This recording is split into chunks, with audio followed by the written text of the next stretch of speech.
예전에 우리가 다루지 않았던 어젠다들이 ESG 안으로 들어옵니다. 그래서 규모만 되는 게 생기게 되죠. 환경 관련해서 보면 예전에 생물 다양성 이런 문제를 규제하고 이랬지 않았죠. 사회적 관련해서 봤을 때는 뭐 AI라든지 이런 얘기 옛날에 없었습니다. 이런 것들이 전부 다 ESG 어젠다가 확대되면서 ESG 규범 안에 들어오게 됩니다.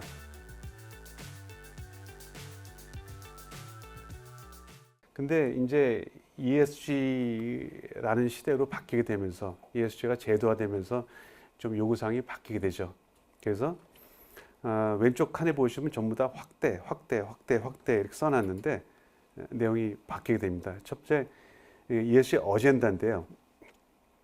예전에 우리가 다루지 않았던 어젠다들이 ESG 안으로 들어옵니다. 그래서 규모만 되는 게 생기게 되죠.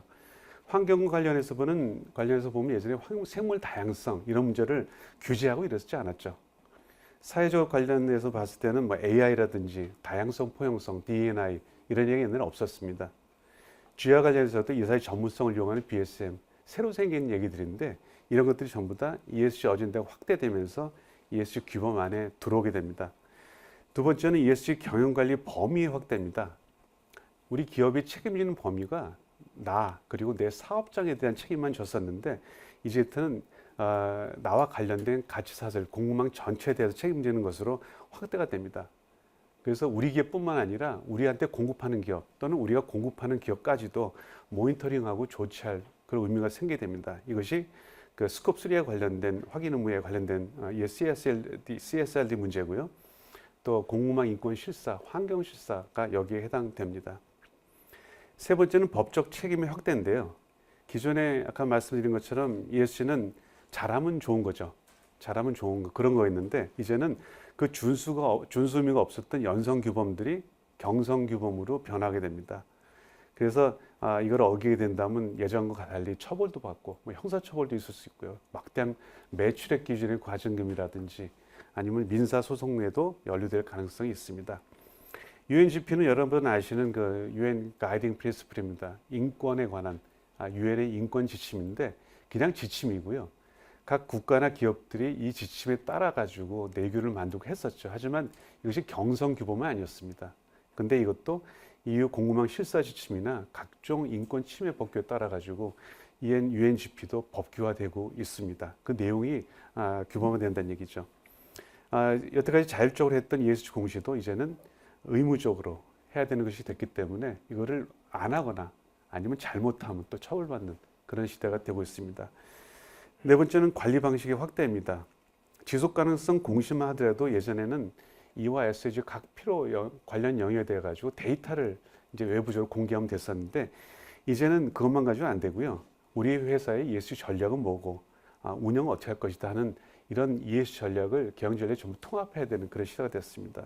그래서 공시도 회사 ESG 관리, 리스크 관리 체계라든지 가버넌스라든지 ESG 비즈니스 모델까지도 공시해야 되는 그런 시대가 됐었죠. 그래서 아까 보신 표가 있었죠. 그 E와 SG 각 법률 영역을 한번 펼쳐봤는데 이거를 다시 한번 그려봤습니다. 사실은 저희 법무법인 ES센터에서 이제 자문하는 영역이기도 한데 여기서 보시면 이제 회색 흐린 부분들은 기존에 있던 서비스들입니다.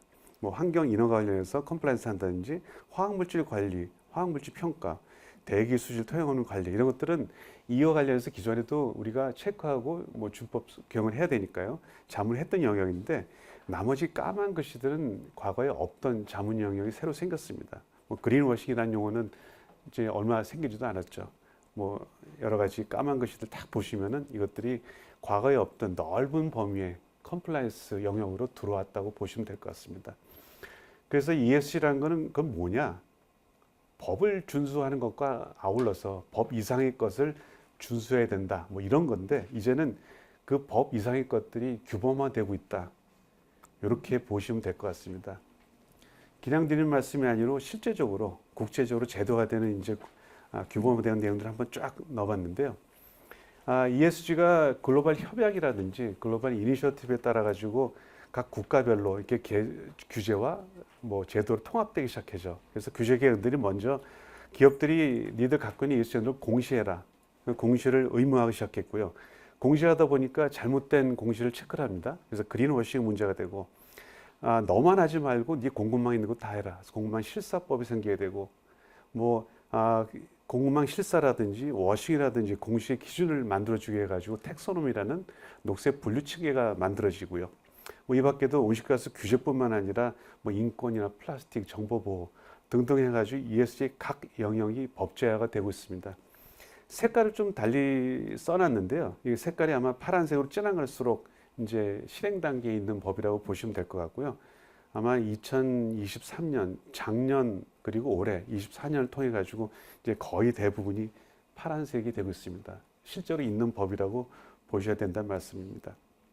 그래서 그 대부분이 사실은 우리나라 법은 미국이나 이제 EU 쪽의 법제긴 하지만 우리가 국내에 간접적으로 다 영향을 미치고 있기도 하고 대기업 같은 경우는 직접 영향을 받기 때문에 준비를 해야 되는 사항이 되고 있습니다. 마지막 장편인데 제가 한번 그려봤는데요. 우리가 컴플라이언스라고 할 때 우리 과거 컴플라이언스는 준법경영이라는 표현을 씁니다.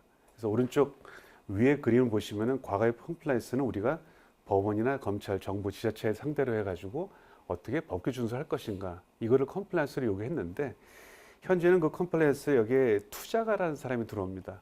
투자가가 이 기업을 투자가의 시각으로 보다 보니까 이전에 법규 준수 외에 다른 것들을 보기 시작하죠.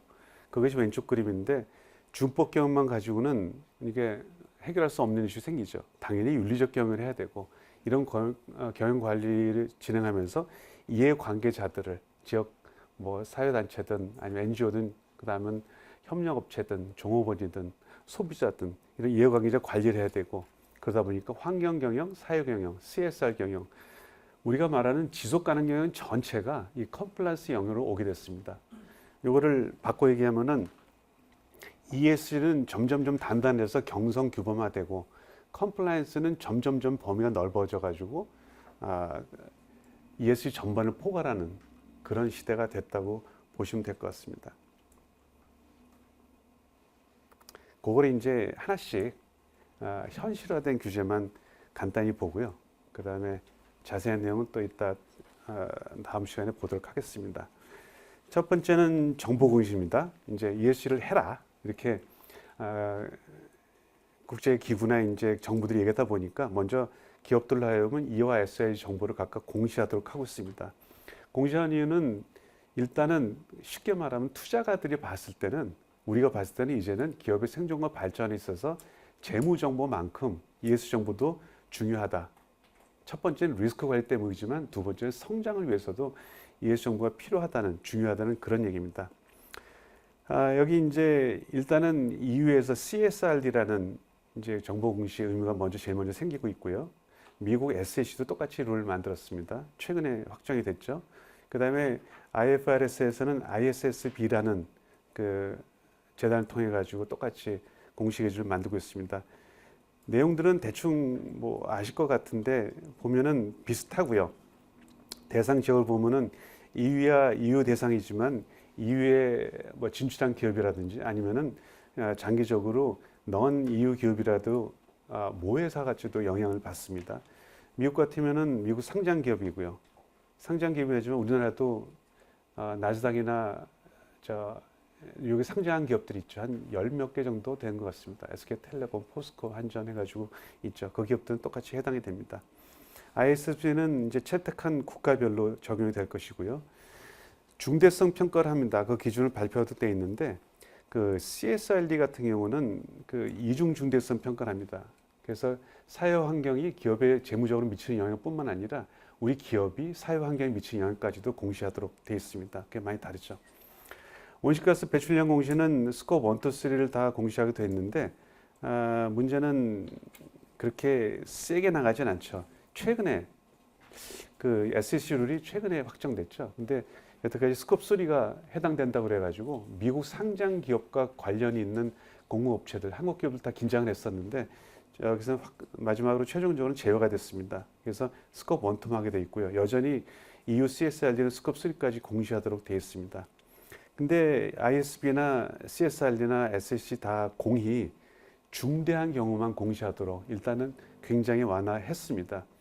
미국 SEC 룰 같은 경우도 좀 이슈가 많았었죠. 그래서 공실은 논란이 많다 보니까 이게 좀 굉장히 양보를 한 것 같은데 지금도 알라바마, 알래스카, 조지아 같은 10여 개 주가 아마 법원에다가 이거는 미국 수정헌법 1조 언론인자 위반이다 해가지고 집행정지를 신청해 놓은 상태입니다. 그래서 앞으로도 경과는 지켜봐야 되겠지만 내용도 많이 양보가 됐죠. 그래서 중대한 경우라고 여기 표현했는데 중요한 경우죠. 중요한 경우는 배출량의 계산이나 공시가 투자가들이 기업 제시한 목표를 성취할 수 있다 없다 뭐 이런 것들을 파악하는데 꼭 필요한 경우 애매하죠. 그래서 애매하긴 하지만 그런 경우에 한해서 스코프 1, 2의 배출량을 공시하도록 되어 있습니다. CSRD 같은 경우는 마찬가지로 중대적 평가에 따라서 공시를 부여하고 있고요.